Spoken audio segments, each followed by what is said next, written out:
Fremd-Vertraut, der Podcast der Evangelischen Akademie zu internationaler Politik, Dialog und Vielfalt. Herzlich willkommen zu einer neuen Ausgabe von Fremd-Vertraut, dem Podcast der Evangelischen Akademie im Rheinland. Mein Name ist Jörgen Klußmann, ich bin Studienleiter dort für Dialog, Politik und Vielfalt. Und mein Gast ist heute Dr.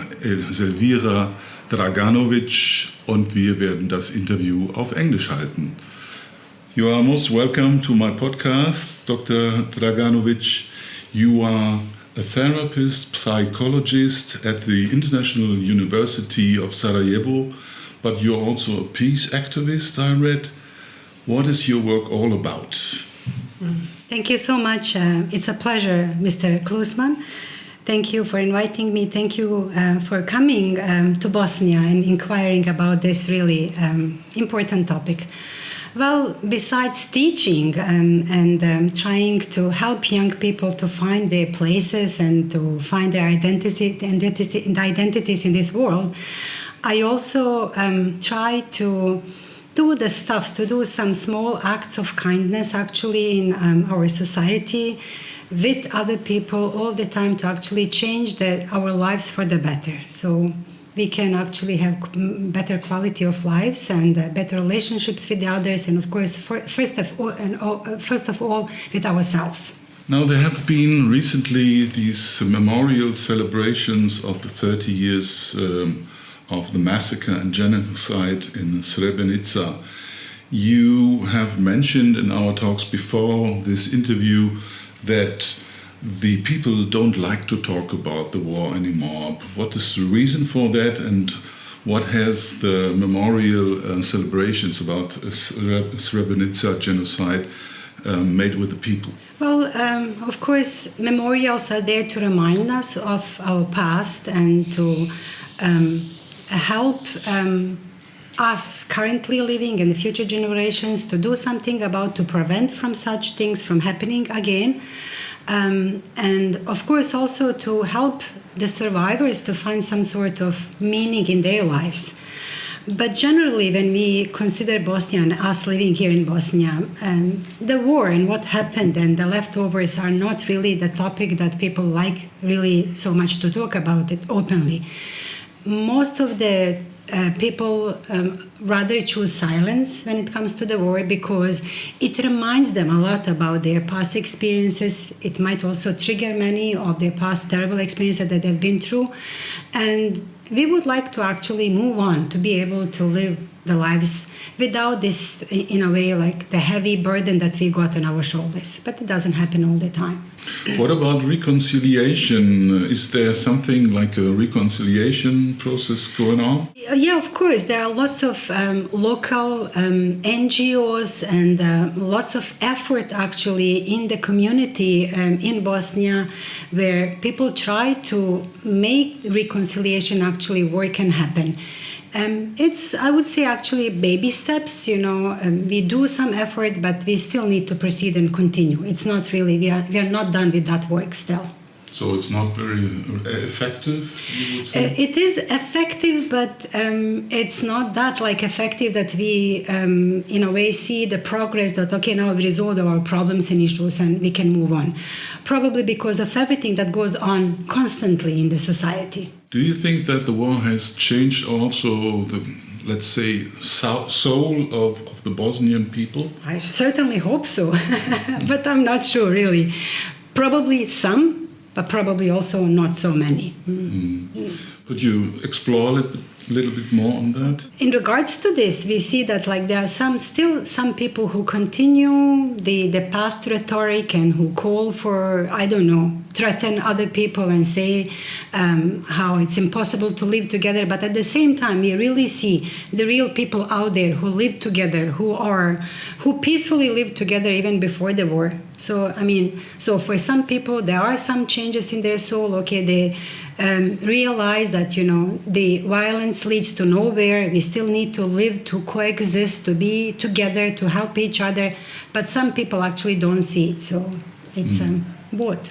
You also mentioned in our talks before we had this interview that you had a big seminar on what you call the cause of the woman. The Young Women Corps. Yeah, this is a project led by a local NGOs, again, the Lara from Bijeljina, who actually is trying to do something about helping young people, particularly young women, to find the meaning or to actually tell their own narrative related to the war, whatever that happened in Bosnia here, and actually heal the transgenerational trauma that young people carry on their shoulders. So it's really amazing and huge project. How comes that young people who never experienced the war themselves are so much affected by the experiences of their parents? Well, of course, this is something that the science recently certainly proves and says that trauma is not just carried in our mind, but it's carried, the epigenetics, okay, talks about the Bessel van der Kolk, the Gabor Mate talks about how our body, our everything inside of us is actually storing the traumatic experiences in the body. So people who are born long after the war or just after the war, even though they did not directly experienced any atrocities before, but simply from their parents, they inherit a parts of that terrible experiences that their parents actually had. And to which generation, up to which generation this will last? It can go as long as people do not talk, as long as people do not actually resolve their traumatic experiences from the past. So we can talk about individual transference and transfer of the trauma to the offspring, but we can talk also about like the transferring the traumatic experiences to generations after, actually, like intergenerational trauma as well. That can go from individual to collective to the memory to everything actually in there. I read, I think 1 year ago or something, that there have been also researches done in France that they found out that the nerve system is affected completely by these experiences. Absolutely. So this is what the neuroscience actually is proving. So we need to do something about it. And this is where therapy, any sorts of therapy, but particularly trauma-related therapy such as EMDR or any therapy that actually directly addresses traumatic experiences helps with changing even like, our the physical processes that we have in our bodies, in our brain and everywhere. For example, EMDR does exactly that. I, by myself, experienced also or performed the work of systemic constellations for conflict transformation in countries like Afghanistan, Sri Lanka, Indonesia, and so on. Have you ever worked with that kind of method? I'm aware of that therapy and that approach, but I haven't actually worked with that kind of therapy. I'm not educated, I'm not trained in that therapy. But it's known also? It is very much known. I know lots of people. It's offered also here in Bosnia. I know many colleagues who actually completed this sort of therapy, and they use it in their work with their clients. Now the complete situation in the world has changed dramatically after the Russian invasion into Ukraine, and the world security situation has changed dramatically. Does it have any impact on your work?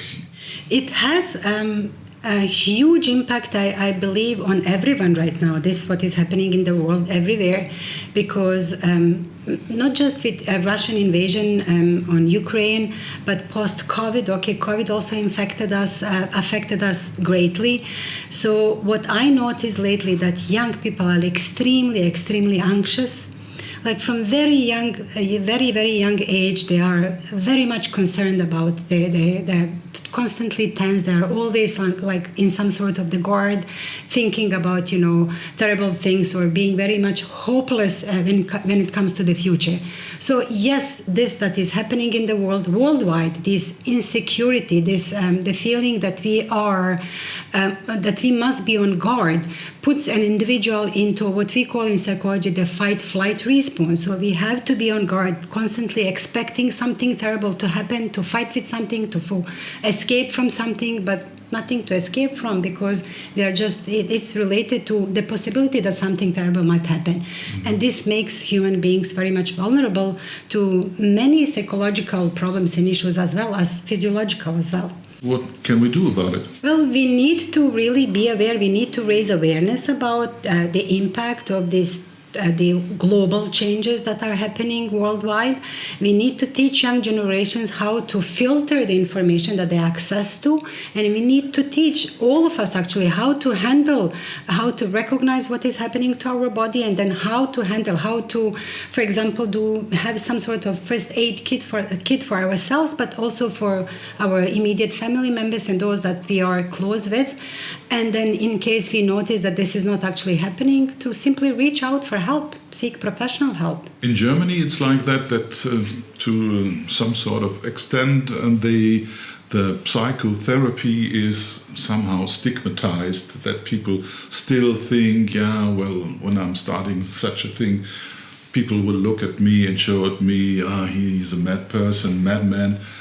What's it like in Bosnia? Same here. I was thinking, okay, maybe we are a bit behind, but it just seems that, we still need to do a lot about destigmatizing the mental health, and also do more about raising awareness about the importance of mental health, because mental health goes hand in hand with physical health. As World Health Organization actually says, there is no health without mental health. So these two go hand in hand. Are there any traditional sort of healing methods in Bosnia which people used before they came across psychotherapy? There are, but I wouldn't call them traditional. I would call them more some sort of religious kind of healing processes. So for people who really strongly adhere to their religions, they would rather first go to, for example, talk to their imam or the priest, and then say, look, this is what I'm dealing with. What can I do to help myself? And then they would kind of give them some sort of theological advices. But very often lately, what I also hear and notice in our society, that religious authorities also say and recognize, okay, this is not a religious problem and issue, but this is mental health problem and issue. Please go and seek professional help there. There are some things also that people would go for, intensifying their prayers, or going more often to the church, to the mosque, to things like this. But it doesn't help all the time. It helps only if you are with good foundation, if you are already healthy. But if your mental health is impaired, then you really need to do some psychological work first. What kind of advice would you give those people who are coming to you asking questions like, how can we deal with all these problems which we have in mind? We are about getting insane with all the problems. What is it what you tell them first? I assume in any therapy we prioritize, we work together with the clients. We tell them, so let's make some aims. So what would you like to deal with first? And then let's go start baby steps one by one. So if you're currently just, for example, if you have sleep-related issues and problems, let's see what we can do, for example, to improve your sleep first. And then if you have problems, let's say, with your family, so what can we do in terms of maybe communication problems? But if we suspect that there are some severe traumatic experiences, then slowly and gradually we get to the point that we need to help the clients reprocess their traumatic experiences from the past. So it's a matter of working together with the client and seeing what we need to do first. You are also doing research. What kind of research are you doing in your field? Bosnia, unfortunately, lacks lots of evidence-based kind of, approaches, or the scientific proofs that what we claim, that there is a lot of, we notice that there is lots of trauma-related issues in Bosnia, but we don't have research. Unfortunately, we don't have also a lot of finances related to this. So most of my research is individual endeavor that I engage with together with my colleagues, with my graduate students sometimes. So basically going along with, if I'm collaborating with someone, with what we can do. So the trauma, this is something that I will continue working with one of my students, Stara Mišel. We will do some research into transgenerational trauma. We will do this, see what is happening in Bosnia, and then we'll propose some certain kind of suggestions what we can do about this. So And what are your findings so far? Usually this is like we do this pro bono, we finance ourselves, sometimes university finances, so sometimes, for example, we find local NGOs who are giving some incentives, like with the Young Women's Court. This was founded by the local foundation Lara from Bijeljina. Thank you very much for the talk. You're welcome very much. It was my pleasure. Thank you so much, Mr. Klußmann. Thank you.